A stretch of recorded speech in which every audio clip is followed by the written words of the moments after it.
Hi, and welcome to the Unhinged History Podcast, the podcast where two people who have both decided not to wake up at 4 a.m. and go to the gym come together once a week and tell each other the stories about history that we have compulsively been studying on our own little lonesomes. I'm Theresa. And I'm Angie, and I hate the gym. I also hate 4 a.m., but I do like long walks on the beach and cheesecake. I mean, I love the gym, and I was going to the gym and waking up every day at 4 a.m. to do the things to get there. And then I trashed my knee. And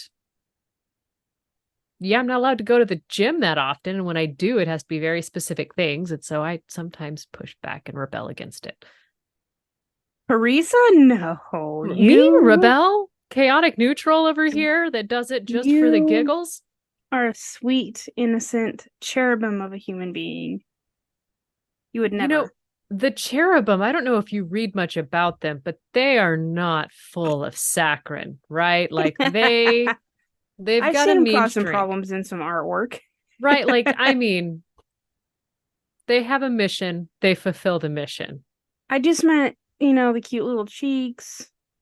They look sweet. You don't know what they're Okay, thinking. so you're thinking Renaissance paintings and not the being covered in eyes and wings. No, I'm not thinking of this. No, no, that's isn't that the seraphim? Okay, maybe, We're gonna have to maybe. Google this. We'll get back Yeah. to you. But you didn't come to us for your ecclesiastical podcast needs. You came to us for bizarre history. And quite frankly, we like your pluck. We like your moxie. Yeah. She's got moxie. And my dog is staring at you from the bottom of the screen and she I love farted, her. but you Oh, send her couldn't my hear it. love. But she just the eyeballs. I can see them and they are hilarious. Yeah, Hello. Pet her for me. Thank I you. will. I will. I Thank will. you. Get that sweet face. Oh my gosh. So, what have you been up to? Just had one of the most chaotic weeks of all time this week. Yesterday, while attending Big Guy's football family meeting, the coaches provide us entertainment while they speak. The players are behind us rehearsing, practicing, and They wear their costumes while they practice. they do, yeah. They wear their practice costumes. My husband is never gonna let me live this down because we grew up in live theater, and every week when he goes to rehearsal for sound on Sunday, he Yeah. always calls it practice, and I'm like, my God, man, it is rehearsal. Have some class. I do like all the time, and I just refer to football as rehearsal. I I'm the ref exact opposite.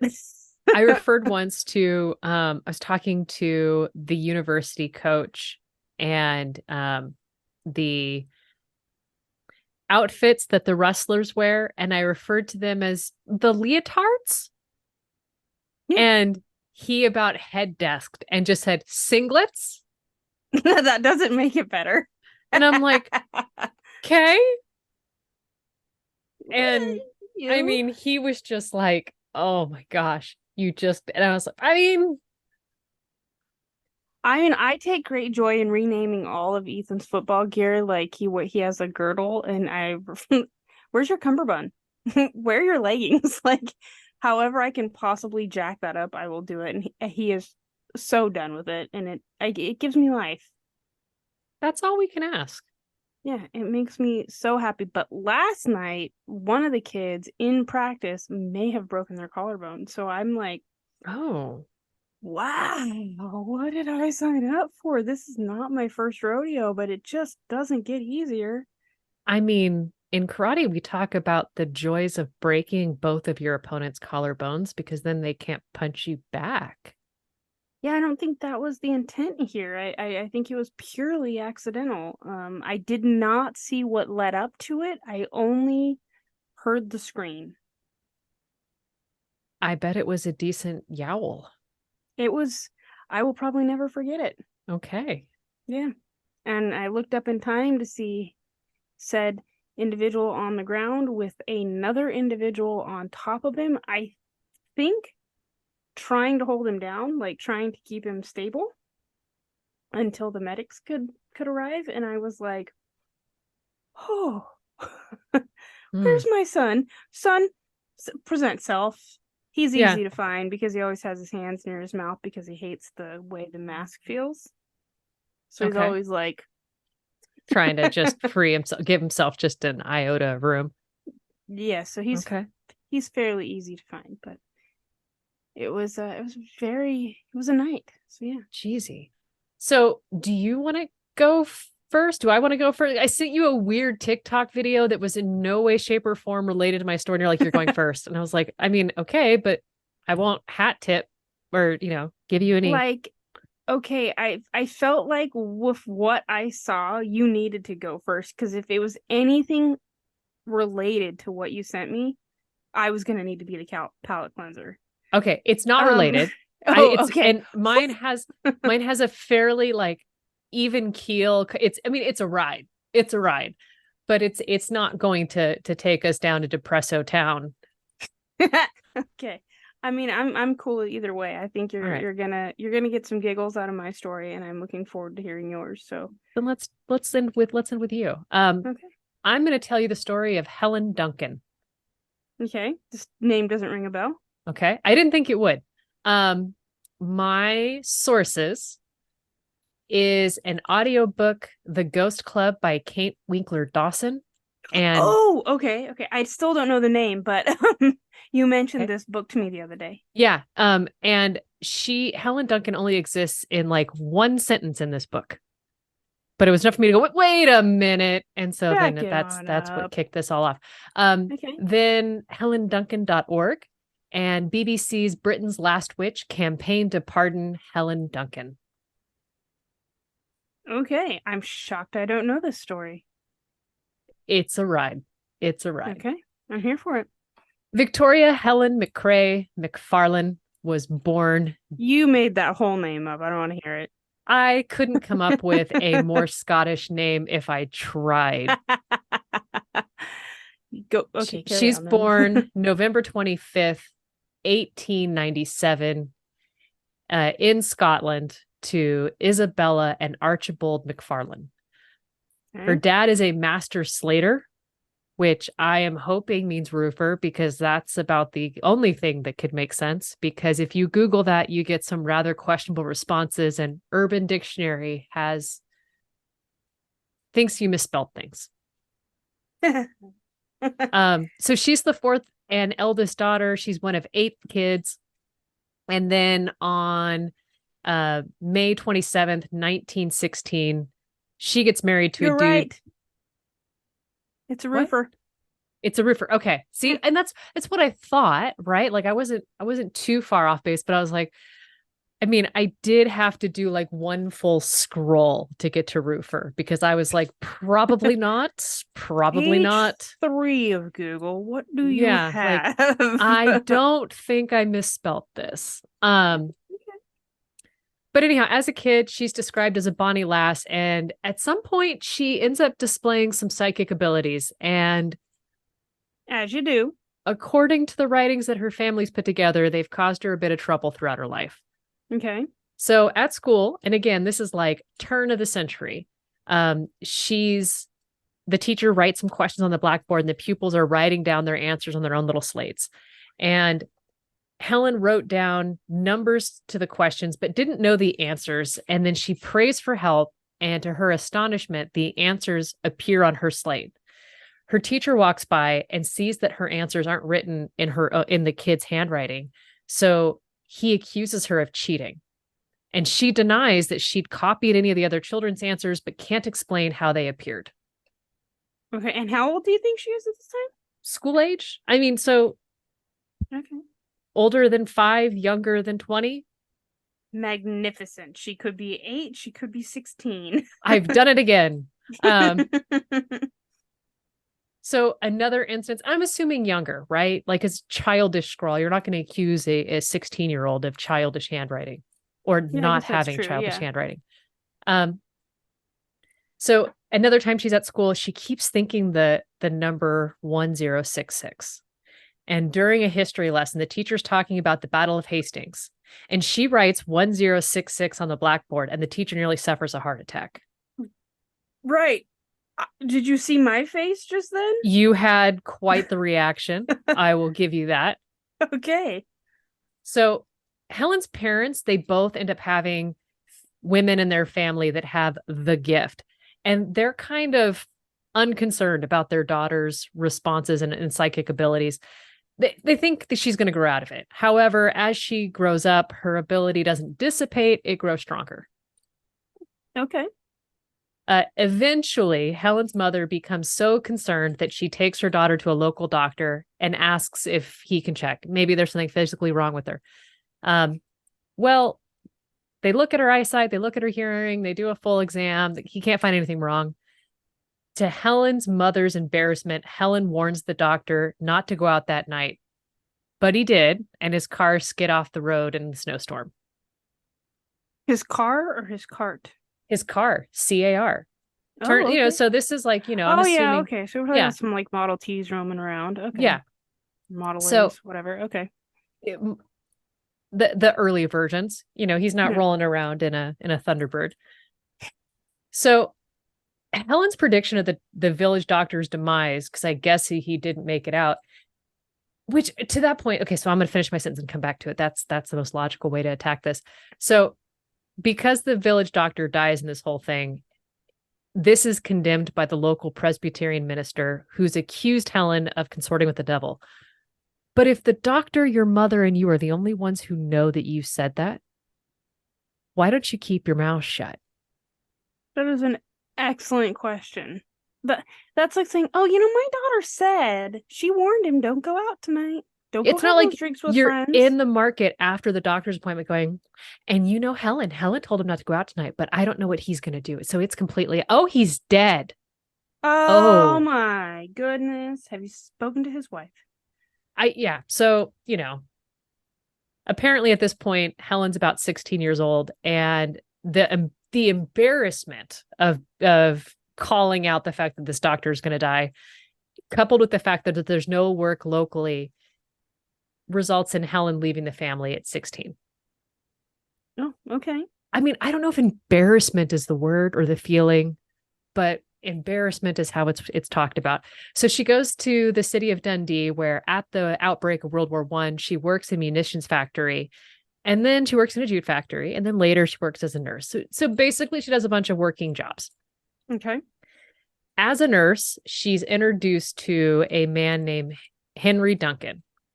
And apparently Henry's first words to Helen were, "So we meet at last." And apparently both of them had been having visions about the other one long before they finally met. Get it? Okay. Or maybe he just says that to everybody. All the pretty girls. That's his pickup line. So we meet at last. It's like, what? Pardon? And you are? Oh no, he says that to every 8 and above. You're fine. You're just clearly a 10. Carry on, Martha. He said that to me last week. Yeah. Henry has an interest in the supernatural, and instead of suppressing Helen's talent, he encourages it. As you do. And here's where we get the overlap with the Ghost Club, the book I was reading earlier, and Helen's story. So there is a Scottish spiritualist society in Edinburgh, and it invited Helen, to give regular seances to their members who are so impressed and astonished at what they witnessed. They're so impressed with her, they actually give her a certificate endorsing her for her talent. Okay. So apparently she is the real deal in the height of the spiritualism. She has a certificate. Right. Like she is papered. That's the weirdest. I'm never going to say that again. By now, Henry has virtually become Helen's manager. And in 1931, he's so confident in her talent that he agrees to let this dude named Harry Price witness and test her psychic abilities. Now, Price, he's like one of those influencers, those figures of the era. He's got several best-selling books on the supernatural. He's the director of the National Laboratory of Cyclical Research. The president of that club is Sir Arthur Conan Doyle. But while Sir Arthur Conan Doyle is like an avid believer, Price is his antithesis and is out to prove everybody wrong and everything wrong and is really just in it to win it. Okay. He's risking it for the biscuit. Yeah, he's basically one of those, like, you know how Houdini was actually against spiritualism. Right. Okay. Very much like Houdini. Okay. So I like it. Price, the complete cynic, he's determined to prove Helen's a fraud. He knows it from the bottom of his soul. And he witnesses a number of controlled test seances. And at one of them, he actually takes a sample of the ectoplasm that excretes out of Helen. Oh. Yeah. Which is just kind of a gross thing. He concludes that her spirits are... Further questions. Go ahead. Where did it come out of her? I believe her face orifices. Just checking. Yeah. No, but that's a good question. Uncomfortable you ask, but I mean, so he concludes that the spirits are a combination of spit and cheesecloth, and he claims that she regurgitates the cheesecloth and uses it like a puppeteer to create the spirits. Gross. It's very disturbing, and he claims that her refusal to be X-rayed gives him the belief that she might have a second stomach. Like, that's a jump in the logic train. She just stores stuff in there. Why, that's where I put my keys. I don't carry a suitcase or an overnight bag. I just regurgitate it from the second tummy. So you're like a cat with the primordial pooch that could hold a universe. I prefer that you talk about my fupa in more in more modern terms. In kinder terms, please and thank you. I wasn't referring to that like it was a bad thing. I love my cat's primordial pooch. I try to rub my face in it all the time in hopes to see the Milky Way, but I don't get that lucky. Okay, well, you enjoy frolicking in the I mostly tummy. just get a mouthful of hair. That's okay, what happens. That's good.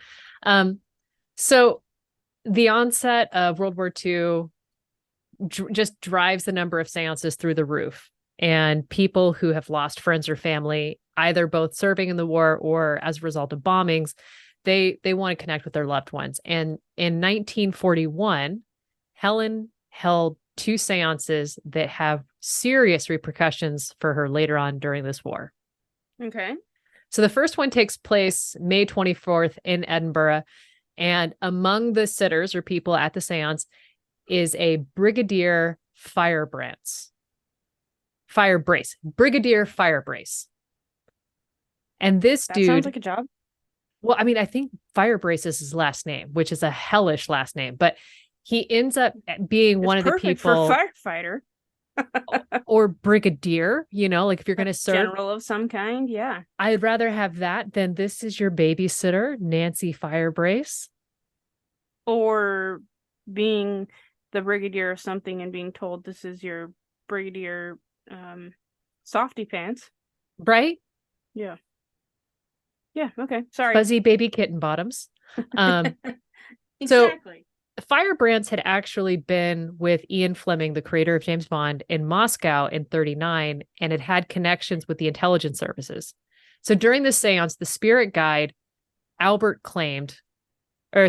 spirit guide named Albert claimed that a British battleship had just been sunk. And later in that same seance, Albert also claims that the Russians would enter the war on the side of the Allies, which at that point, they had just signed a non-aggression pact with Nazi Germany in 1939. And so that seemed really odd that Albert would be saying this. And then he also goes on to say that the war is going to end with 2 big bangs. Okay. So that's a lot of very specific things. Normally when you see these seances, it's like, I am seeing somebody with dark hair.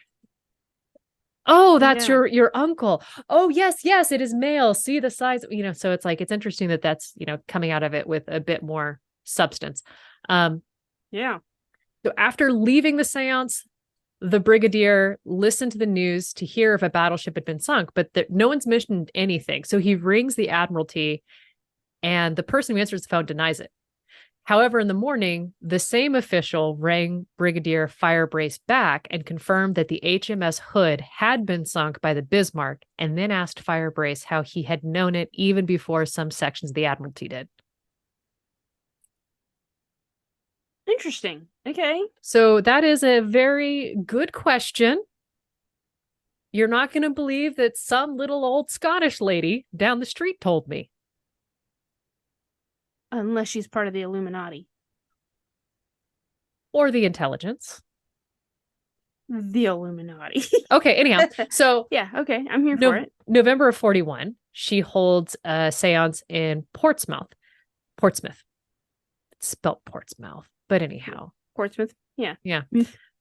Which is a home port of the Royal Navy. And the spirit of a sailor in a uniform materialized, complete with the name HMS Barnum on his cap. And the sitters there heard him declare to his mother, who was there, that the ship had been sunk with a great loss of life. And when the shock lady said it couldn't be correct because she hadn't been notified. And the spirit sailor said that she would be in 3 weeks' time before he disappears.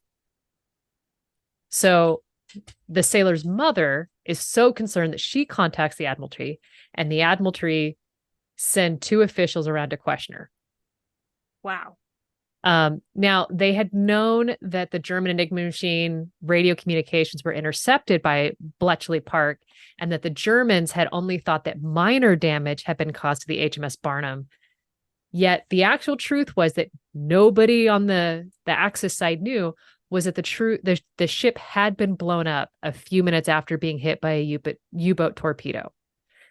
And the Royal Navy wanted the Germans to think that the HMS Barnum was still a threat in the Mediterranean rather than being at the bottom of the ocean. So they had gone through great lengths to keep that sinking from the public. And they don't announce that it had sank until the following January. Oh, wow. Okay. So this is kind of a big thing. And it's now because of Helen's seance and the rumors spread around Portsmouth that Barnum had been sunk. And most importantly, it alerted to authorities that she's a potential security risk. Oh, I mean, she is selling state secrets at this point. Yeah, she is the epitome of, it's not loose lips sink ships. It's loose lips talk about sunken ships. But yeah, so nothing fully happens to her until January of 1944. But we're going to fast forward a tiny bit of time. It's D-Day is getting planned nearby, and everyone knows how important D-Day is going to be for the Allies to win. They know that Germany is developing rockets, and they are trying to finish their flying pilotless aircraft, which became known as doodlebugs. That's adorable. It is adorable, but when you read Doodlebug and you're like, wait a minute, what?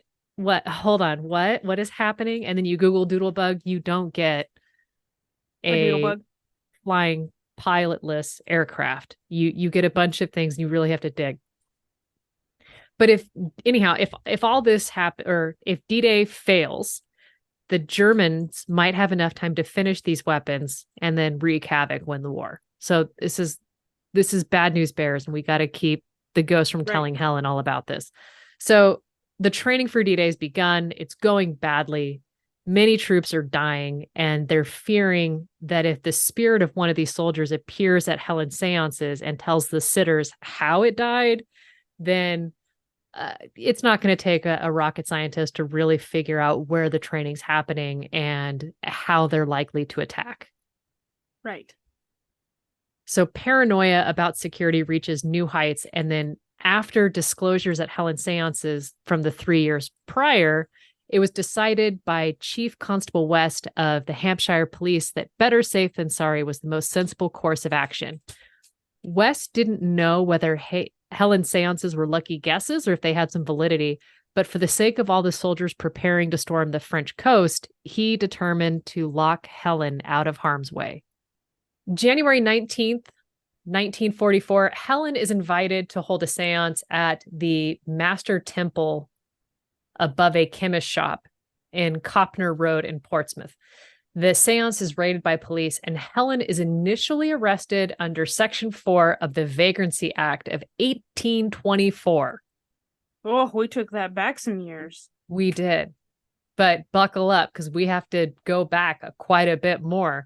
So just hold on to that thought, because at this point, Helen is so famous in England that the BBC interrupts coverage of the Russian advances on the Eastern Front to announce the news of her arrest. Oh, wow. Okay. So it's kind of a big deal. Yeah, like you're cutting into the O.J. Simpson trial to bring us news. And I'm still Beyonce salty. got new shoes. I mean, that's honestly, it'd be more like Beyonce got arrested, but Yeah.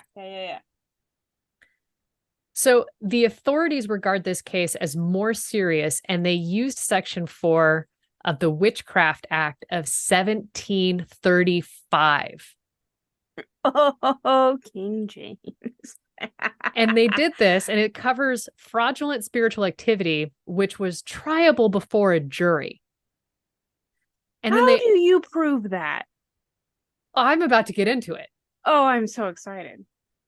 They also charged her friends who helped her with the seances when her husband was too sick to join them.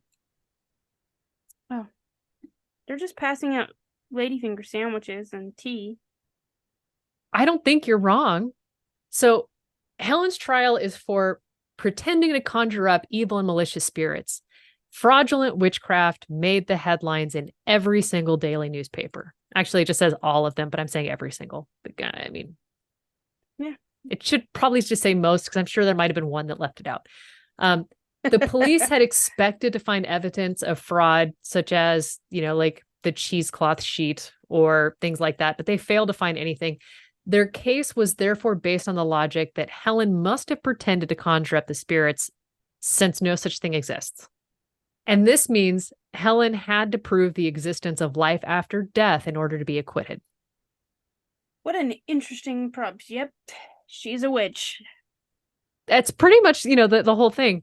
So the trial lasts between March 23rd to April 3rd of 1944. And the prosecution produced only 5 witnesses. 2 are policemen that were involved in her arrest. Okay. The case made against Helen, according to her family, was weak and unconvincing. The defense produced 49 witnesses, including district sessions judge, a reverend, a doctor, a wing commander, a theater critic. The theater critic. How many cases have both a reverend and a theater critic on the witness stand? Like, that's on the same side. That's hilarious. The witnesses claimed that the spirits that they had seen appeared ranged from old people to young people and even pets. Many divulged family information that Helen couldn't have possibly known, or talked in foreign languages that Helen didn't speak.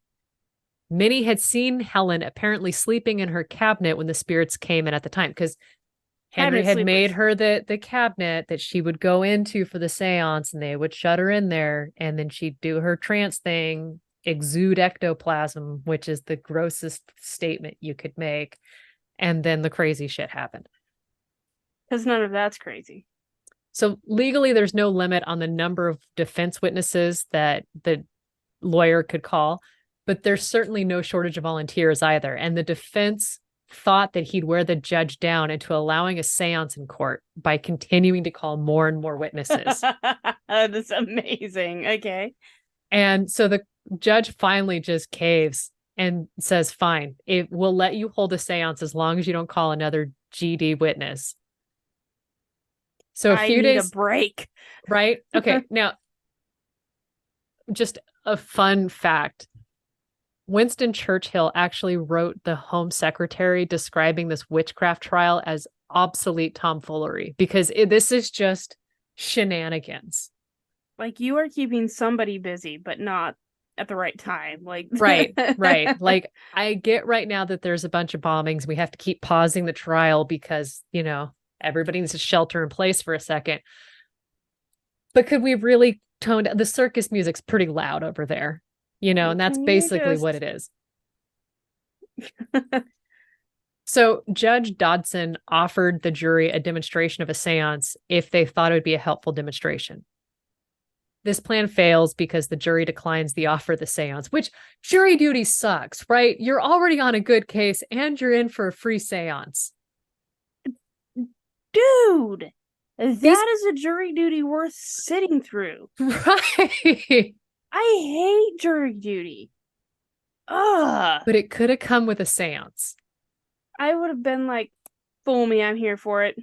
Yeah. But, you think about it from their end, right? They'd been pulled from London to Portsmouth. They're away from their families. They just want to go home. Every 6 minutes, there's another bomb that drops and they've got to shelter in place and start the sentence over again as soon as the court can reconvene. It's got to be annoying, Yeah, I mean, like, I'm done. I hate jury duty. I just want to go home. Yeah. Okay, so here's the crazy thing, as if it hasn't been crazy, because the last person tried under the 1735 Witchcraft Act was in 1944. Helen is found guilty. But then there's a twist. They're trying to get the maximum prison sentence for her, which is a year. And Chief Constable West described Helen as, quote, a national pest and a mitigated humbug. And then in the process of saying all of this, he divulges that she disclosed sinking of 2 ships before there were public knowledge. So she's arrested for faking it, but once she's found guilty of faking it, they admit that she nailed it. This is like wild when you like. I love how history is hindsight. Like the 2020 is like what? Yeah. And like, okay, so this was in 1944. This is like 25 years before Star Wars. Yes. And That they're is arresting her on a insane. 1735 law on witchcraft. Like, who dug through the books to find that law? I want to meet that person. That person's like, okay, wait, hold up. We got something around here somewhere. I read it once in law Yeah, school. like we'll get there. I mean, just give me a second. It's next to tying alligators to the fire hydrant. We'll get there. We'll get there. Yeah, like, yeah. So the fact that tying alligators to the fire hydrant isn't the weirdest word salad you've given me today. Wow, I'm so impressed. Yep. So Helen's sentence is reduced to 6 months, and then on September 22nd, 1904, she's released. She was the last woman to be convicted under the Witchcraft Act of 1735, which, as we said, sought to persecute anyone who falsely claimed to procure spirits or tell fortunes. In 1951, the Witchcraft Act is repealed partially due to In 1935, the Witchcraft Act is repealed partly due to pressure from Winston Churchill. 45? 55. What year? 1951. Okay. Let me just read that over again. Okay. So in 1951, the Witchcraft Act is repealed partly due to pressure from Winston Churchill. In its Who has place, no time for this crap. Yeah, this is obsolete tomfoolery at its finest. So they put the Fraudulent Mediums Act in its place. And then 4 years later, in 1954, spiritualism is officially recognized as a religion as an act of parliament. So spiritualists everywhere are like, hell yeah, they're going to stop, persecuting us as frauds, and they're only going to go after, the fake ones. Well, that's what you think. But unfortunately, in 1956, at another seance held by Helen, this one in Nottingham, it gets raided by police. Once again, there's no evidence of fraud, but both the ignorance of the police, okay. This is one of those things you're kind of like, I have more questions, because the police during the raid, they commit what is called the worst possible sin of physical phenomena. So that basically when a medium's in a trance, they can't be touched. You can't shine light on them, or if it happens, the ectoplasm will return into the medium's body far too quickly, and it can cause a lot of damage and even be fatal. Because somewhere there's a book on this. Yeah, Gotcha. apparently it's well studied. We all should know it, but you and me are the same suckers that would make this mistake, because I would assume I would just want to see what's happening. But apparently by looking at what's happening, you damage the medium. So they shine flashlights on her, they touch her. I don't exactly know what happens, but Helen receives second-degree burns the size of saucers on her stomach and breast, and she's in severe pain and shock, and she gets rushed to the hospital. Her burns never heal, and 5 weeks after the police raided that, she's dead. And she passes away December 6, 1956. Which is just a wild ride. So her children and grandchildren have continued to fight for her posthumous pardon from the witchcraft conviction. And in 2008, Scottish Parliament rejected the petition to pardon her. So whatever you believe doesn't matter, but that's the story of Helen Duncan, the last person convicted of the Witchcraft Act of 1735. That is absolutely wild. Absolutely wild. Oh my gosh. That might be my favorite of your stories. I mean, it was a wild ride from start to finish, and it was literally listening to an audiobook and going, wait, go back one. Go back. If that was just a sentence from the book, I need to know about the rest of the book. Oh my Lanta. That is insane. She's a witch. Like, better. You know Monty Python was loving this. Oh yeah. Yeah, no. They were cutting their teeth on this. That's what they came to age on. Yeah. I can just see them sitting around the table and then somebody being like, John, didn't you, isn't that your great auntie? I mean, you think about it, 56, they were children. That is bananas. Like, our grandparents were alive for this. Yeah. No, my grandfather was 16. My mom was born by the time she died. Yeah. That's bananas. And we had space wizards in like 20 years. The hell, man? Time doesn't make sense. It's a figment of our imagination. Oh, absolutely. Absolutely. Oh, my word. Do we have time for my story? I just don't even know what... I need to stare at a wall for 3 years. That was... And tying alligators to the water thing was the least weird thing you said today. It is a real law that you're not allowed to tie because why would you tie your pet alligator to the water hydrant? I mean, really. There was a book I read as a kid of like the top 10 inane law, or not top 10, but like inane laws. Like laws that basically book for children on just like arcane laws. Like one of them is you can't eat peanuts in church in Boston, Massachusetts. There's one law, I can't remember where it's at, but you can't have ice cream on Sunday. That one was written by a mother who just didn't want to get the carton out of the freezer. I'm sure. It's like, no, it's illegal. Like I told kiddo that at 8:00, like she had to be in bed by 7:30 because at 8:00 mommy's clocked out. And if she wanted a bedtime story and all of that, like 8:01, it's illegal. I'm sorry. I can't. I can't break we're subject to the same law. We need to team up against the man. But until then, we're living under his thumb. And how did she reply? All right, I'll go brush my teeth.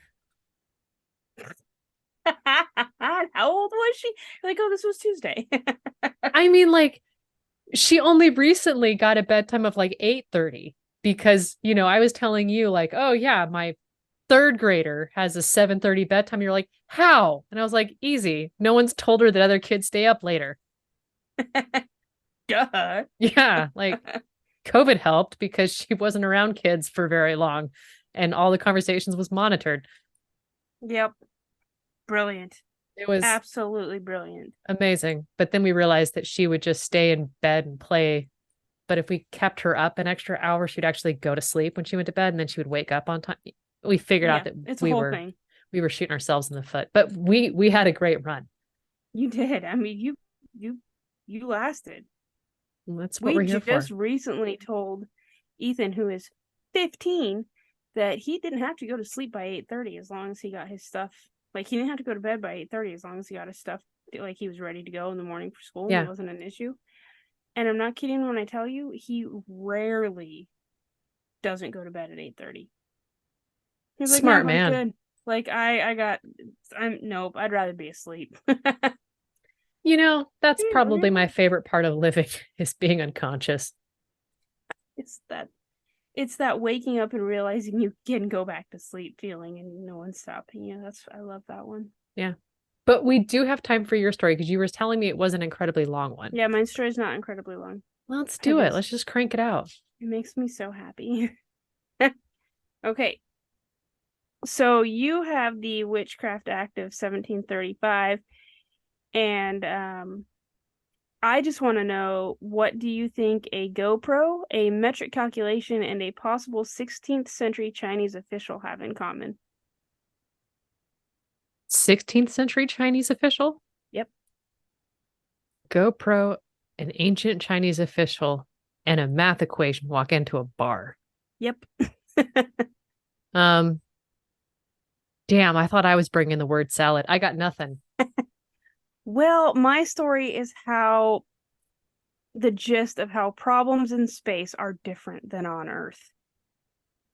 I would not have gone from space. And now I recognize all of we had space only so many years later. No, actually, that had absolutely nothing to do with it. It hit me when you said 1950 that like Star Wars came out in like 69. So I was like, wait, what? No, that was only 25 years later. Like, wait, what? Space wizards. But now that you make that connection, you're right. But it was all subconscious for me.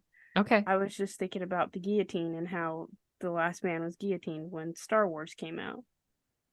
I too resonate and just ruminate on guillotine usage. Some of us have favorite torture methods, I guess. I mean, you're not wrong. Yep, yeah. Weird. History people are weird. We always, that's all I'm gonna say. Here we are. So my sources are okay, so I'm gonna give you a roundup of my three of my favorite space mistakes. But you skipped over the fact where you said, I'm going to tell you my sources are. And then you're like, okay, go to my sources. I'm going to tell you my sources, but I forgot to tell you that, like, what my story is actually about. So, my sources are a sciencealert.com article called NASA Astronaut Forgets GoPro SD Card on Spacewalk. Internet has a field day. An LA Times archives article called Mars Probe Lost Due to Simple Math Error. That article is by Robert Lee Hotz. And I love Medium, a Medium article called History's First Astronaut. And there are a couple other in there just like story adjacent, so I knew what I was actually talking about. But I cited the source just in case people wanted to know. I have them. So, in my opinion, a GoPro, a metric calculation, and a possible 16th century official, what they all have in common is one really bad day at the office. I should probably start the story of space with Icarus. Do you remember Icarus? Yeah, flew too close to the sun, his wings melted. Right, because dad told him not to, and he's a teenager or whatever and doesn't listen. So he's probably the first problem with space, but I thought he'd be a fun mention. But somewhere around the 16th century, a man is born in the era of the Ming Dynasty. His name is Wan Hu. And he is a man born for adventures, but is instead given a job as a government official. Which, by the way, is no small task. Do you know how you got government official jobs in China back then? The civil exam. Right. I love you so much. Well, no, because I did the start of the Han Dynasty.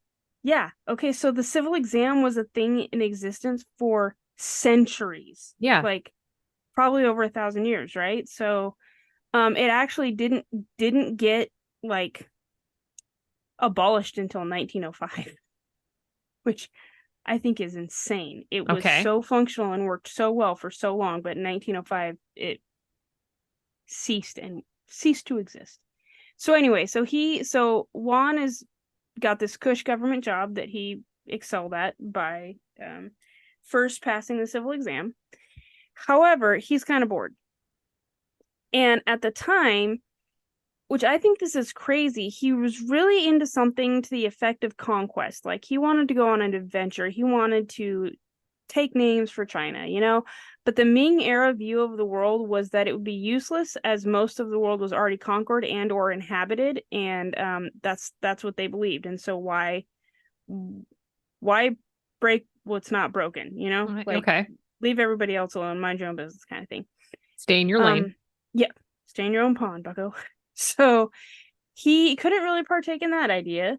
So he started to look to the stars and he started daydreaming about the moon and kind of sloughing off on his government job duties. Isn't that a prerequisite of having a government job? I think so. I'm fairly certain. You have Okay. assistants, you know, like the servants will do it for you, or the peasantry, or your assistant, whatever name you want to give them. So despite that in this century, the lack of even a motor car, this didn't stop him. The Ming Dynasty had, quote, inherited most of the Huan and Song Dynasty's gunpowder and explosive technology and had imported cannons from Portugal through trading posts in Macau. So they've got stuff, right? Yeah. So also keep in mind that at this time, the Ming Dynasty is the world's leader in gunpowder technology. Now, mind you, it's 16th century, but they are the ruling people of gunpowder tech. So he had watched explosives send metal balls hurtling through the air, so he thought, why not himself? His design was a metal chair. Is he the very first? So now it sounds like you're combining Lawn Chair Larry. But I thought have the same thing. We're heading towards a Darwin Award. I will tell you that my idea for him came from one of my favorite Wikipedia websites or Wikipedia articles, the How Inventors Die by Their Own Inventions article. One of my favorites. So there's the end of his story. So his design is a metal chair with 2 kites for directions on it and 47 explosives attached to the back. What's not left of his ass will surely make it anywhere he wants to go. I'm pretty sure, right? So the Medium article says, quote, considering there was absolutely no aviation technology at the time, his design was quite reasonable and innovative. And for me, that is hilarious. I mean, it's reasonable to strap we stand on the rockets. shoulders of gods. Yes, we do. So by the time his design is all built and he orders his servants to light the explosives up, which I'm sure they did after much head shaking, and I'm sure some bets were made as to how he's going to make it. Can we get paid before we light this? Did you write our checks out already, sir? Direct deposit? Yeah. Direct deposit. Okay. Is there a bonus if you live? Yeah, but I just want to make sure we have our incentive put out there now because my wife's going to be upset in about 5 minutes. She's going to be so mad if she finds out I lost another job because my boss blew I'm up. about to get fired because you got fired. Yes. Literally, not figuratively, literally. I'm going to figuratively get fired because you literally get fired. In fact, right? Okay, so Wan Hu became the first human to presumably die in a space flight. The explosion was so big that it blew Wan Hu and his chair into oblivion, and it was believed that he made it to the moon because there was nothing left. Prove he didn't. Prove he didn't. There you go. Flip side to that, though, in 1970, NASA did name a crater on the moon after him, so I guess he really did make it eventually. It just took a few hundred years. I mean, can I just say that I love NASA's humor? Oh, me too. The irony in not only having ships named Daedalus, the father of Icarus, who built the wings made of beeswax, and the fact that you named a crater on the moon after the first man who sought to send himself there and disassembled himself on the way. I mean, so I can't remember what planet, which would really help, but there's a planet in our system that has several moons. And each of the moons, the planet is named after a god, and all of the moons are named after his mistresses. Not wives, mistresses. And it's not Saturn, right? It might be. It might be Saturn. I don't know why I think that. But I just remember one of the you should have put crafts that used to like go and visit that planet was named the wife. I know just enough detail to make this almost compelling. Okay, so I'm going to tell you that while I was searching up more stories, because my second story, which I'm about to tell you, is what started this whole thing for me, but it wasn't enough information, so I had to find like other. Okay, so while I was searching for that, the amount of like, I think I'm a geek. Like, I think I am the queen nerd until I hear civil engineers and aeronautic engineers talking. And then I'm like, nope, you win. Because what they find funny versus what I find funny, I'm like, I need a calculator and a thesaurus to figure this out. Yeah. Mm-hmm. What? And I was like retelling it, some of it to the hubs, and he was like, oh my god. You just called him the hubs. I just want you to know I have infiltrated. Oh my god, what have you done? He used to be the man. Now he's the hubs. He is the man. Pretty soon you're just going to be married to my husband. You can keep yours. I like mine. I cannot deal with two. Although yours cooks. Because I forced him. Oh. I am the better he cook. Still cooks. He does cook. He does cook. But we had to do baby steps. We had to do meal delivery kits, and then it was, now let's try a couple weeks without the meal kits, where you actually do, I do all the pre-work, so you don't have just to open the container. Now you have to open a Tupperware, and now it's like, now you do the meal prep and put the stuff in the Tupperware, and then the next day empty the Tupperwares into the dish. Oh my god. So not to be confused, I am not married to the hubs. I'm married to the man. Teresa's married to the hubs. The man said just hubs. It's just hubs. Yeah. He's not the hubs. To hubs.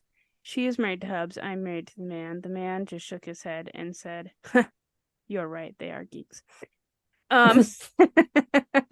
Anyway, so fast forward like 400 years and we have fully entered the space age, which brings me to my second mistake. Okay. The date is December 11th, 1998, and the Mars Climate Orbiter has just been launched. This orbiter's job serves dual purposes. One is to study the atmosphere, climate, and surface of Mars, while the other is to act as a communications relay for the Mars Polar Lander, with the hope and idea that it could later work as a communications relay for future missions to the Red Planet. Part of the hope of this mission was to map the climatic history of the planet and provide evidence of buried water reserves. So that is the MCO, the Mars Climate Orbiter. That's its job. Okay. Yeah. It's launched on December 11th, 1988. After launch, 88? 98, excuse me. No, okay. 1998. I said 88. I meant 98. No, you're fine. You catch me time traveling all the time. You know, it's a hoax. Still pissed about it. After launch, the spacecraft is put into a Hohmann transfer orbit to intersect with Mars. It performs 4 course corrections. One on December 21 of 1998, another on March 4th, one more on July 25th, and a final one on September 15th, 1999. At 9 o'clock p.m., September 23rd, 1999, the orbiter begins its Mars orbit insertion burn as planned. It was scheduled to reestablish contact after passing behind Mars, but unfortunately, no signals were received from the MCO. Upon the completion of an investigation into the matter, it was found that the failure was from, quote, a navigational error due to commands from Earth being sent in English units without being converted into the metric standard first. I love that. This error caused the MCO to miss its intended orbit by like 90 miles or roughly 145 kilometers, where it fell into the Martian atmosphere at 35 miles or 56 kilometers in altitude and completely disintegrated. This could not have happened in a worse time, as there had already been several issues or otherwise failures to happen that year that wasted or destroyed several $1 billion worth of research. One being the Cassini space probe's near miss of Earth. No biggie. It was only loaded down with a payload of 73 pounds of plutonium as its power source. By comparison, I had to look this up. I am not a nuclear physicist or a rocket scientist, but by comparison, Fat Man, the bomb that was dropped on Nagasaki, only had 13.6 pounds of plutonium. Okay, so I once had a boss that when I had a bad day, his response was, nobody dies in marketing. Like, don't take yourself so seriously. You can't say that if you are in charge of a payload of several nuclear bombs. Right. Now, Fat Man, with its 13 pounds of plutonium, its core was, however, surrounded by 5,300 pounds of high explosives. So I'm sure that probably makes a difference. There was no high explosives on Cassini. But I have additional questions. I don't necessarily feel safe is the response, regardless of, it's not strapped to TNT. Yeah, right. Neither did the people of Earth. So there was quite a kerfuffle over the Cassini probe. However, to which, just like Helen Duncan's family, I would be like, why did you have to say anything about the doctor dying that night? You could have just kept your mouth shut. Could have just kept your mouth shut. We didn't need to know it was loaded down with plutonium. We're fine. Yeah, we didn't need to know that you just said the doctor shouldn't go out that night. Not at all. We would have been so good in our ignorance. The near miss, as it is called, was planned. And it was just that had there been an issue, it would have wreaked havoc over Earth. Had there been some type of malfunction or a collision, or it not going by at the right angle and burned up in reentry. Like, any number of those things were highly calculated, but deemed safe enough to shoot it on past. But long story short, basically what happens with the MCO is a gross miscommunication between all the agencies working on the project, such as JPL, or the Jet Propulsion Laboratory, which uses the metric system, but Lockheed Martin Aeronautics in Denver designed and built the orbiter using, quote, crucial acceleration data in the English system. In reality, it is hard to place blame on any one group, as none of JPL's super intense quality control procedures caught the error in the 9 months and the 461 million mile trek. But at the same time, Lockheed Martin was dealing with a, quote, overemphasis on cost cutting and mismanagement. This leads to poor quality control, thus resulting in several failed or malfunctioned rockets in the same time frame. And no less than 9 stomach ulcers. No less. And in case you're curious, the MCO was no less than $125 million in loss. Oh. Here are some comments regarding the incident from John Logsdon, who is the director of the George Washington University Space Policy Institute. Quote, "This is so dumb. There seems to have emerged over the past couple of years a systematic problem in the space community of insufficient attention to detail." Another quote from him, "It is ironic that we can cooperate in space with the Russians and the Japanese and the French, but we have trouble cooperating across parts of the United States." This sounds like a really bad conference call. Doesn't it? I have been on these calls. Working. Everybody puckers. Nobody leaves happy. Yeah. So fundamentally, he basically says that you have partners in this enterprise speaking different languages. But that didn't seem to be the issue. The math was. Yeah. The universal language. Everybody you would think involved in this would be very intimate with. John Pike, the space policy director at the Federation of American Scientists, said, quote, "It is very difficult for me to imagine how such a fundamental, basic discrepancy could have remained in the system for so long." Along with this quote, "I can't think of another example of this kind of large loss due to English versus metric confusion. It's going to be the cautionary tale until the end of time." Wow. And then there's a delightful quote about how it all can't happen because we're transmitting English units and they were expecting metric units. And this is normally the thing is done in metrics. So why did we need to specify that? I was delighted to read that story. Because I've made several bonehead moves probably today along that same, I've never once had to tell my boss I lost $125 million. Or a space probe. I mean, to be fair, they didn't lose it. They knew exactly where it was. That's true. That is true.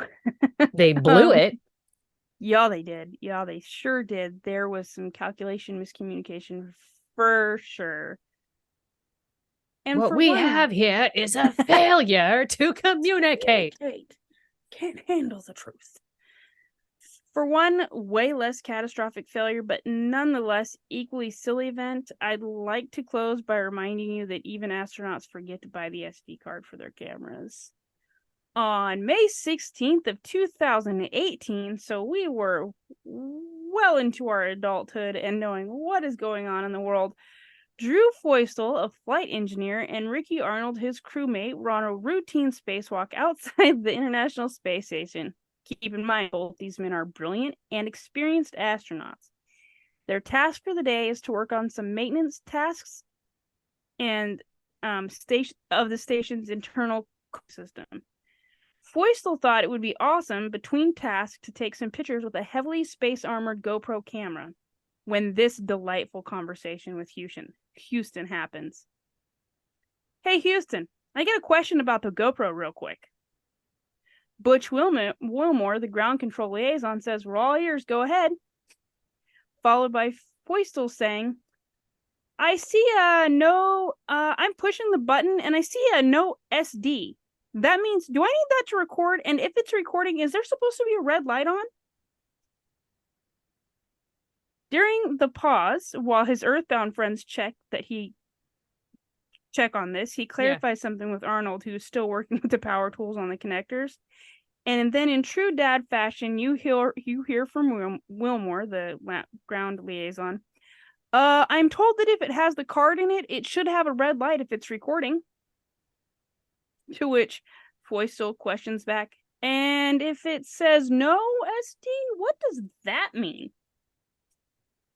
"I think that means no card," with a question mark from Wilmore. Feustel eventually says, "Well, we can put this one back in the pack then, I guess." With Houston responding with what I thought was a giggle when I watched the video. "That sounds like a good plan." The idea to me that this is the type of conversation with two guys hurtling through space around Earth at 7.5 kilometers per second, with only a spacesuit for protection, is peak entertainment for me. And you can actually go watch the spacewalk. It's there. It's absolutely delightful. It just shows people being people, right? We were like, look, I'm gonna ask the dumb question because it could just be that I'm not pushing the right button. Like, I did not bring the manual. Can someone help me? Like, I don't know if you know this, but my fingers have these massive gloves on them. Okay, so in the video, I highly recommend everybody watch the video because it was so much fun. In the video, you can see his hands, and he's got the gloves on, and they're massive. Like, the fingers are just massive, right? He's got marshmallow fingertips. Yeah, he's got marshmallow fingertips.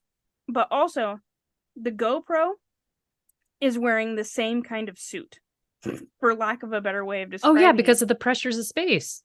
Right. And so, like, when you see him holding up the GoPro, like, at one point he tilts it up so you can kind of see the screen, you can't figure out where the buttons are. So this poor man is up there trying to, like, figure this out with marshmallows on his fingertips and no easily readable access to the camera itself. This is the Simpsons episode where Homer becomes obscenely fat so that he can work from home as a disability, and then has to mash all, like when he causes a meltdown at the plant, he picks up the receiver to make 911. It's like, we're sorry, your fingers are too fat to dial. Please mash all keys at once. Yes. That was it. So Yeah. those are my 3 favorite space mistakes. I'm sure there will be many more. That is awesome. Yep. So I also now have a favorite astronaut. Yeah. Houston, get you up. And I also just would like to say that if my cell service goes down one day and I find out that it's because we were communicating with Houston over our GoPro SD card, I'm cool with it. It's a great day. It's not a bad day for that. No, I'm here. So that's my delightful story. I like it. Thank you for sharing. You're welcome. You can thank the man for telling me about bad math and $1 million mistakes. And if you've enjoyed our crazy retellings, and you're wondering, what are these 2 crazy ladies going to bring me next week? The truth is, we don't know. It's so fun. But we're here for you. And all you've got to do to make sure that you come back around into our orbit is mash that subscribe button, hit rate, review, and really make sure that, our listens keep going up so that we kind of realize you like us, because that's really what we're in it for. We need the dopamine hit of going, oh my gosh, they actually listened to that episode. Like our friends like us. Hi, North Carolina. Arizona's moving into number 1 position for most downloads for this first chunk. It is the craziest thing to go, hi, Arizona. Hey, how's it going? How you beaten doing? Texas. How's your mama? Yeah. All the things. Enjoy the heat. Ooh, sorry. I know. Apologize. Like I didn't do it. I moved to someplace colder, but you do you, boo. Yeah, I'm here to support you from over here, where it's not 600 degrees outside. Yeah, where my brake lights aren't melting. Ew. Yeah, so those are things. Gross. But yeah. On that note, goodbye. Bye.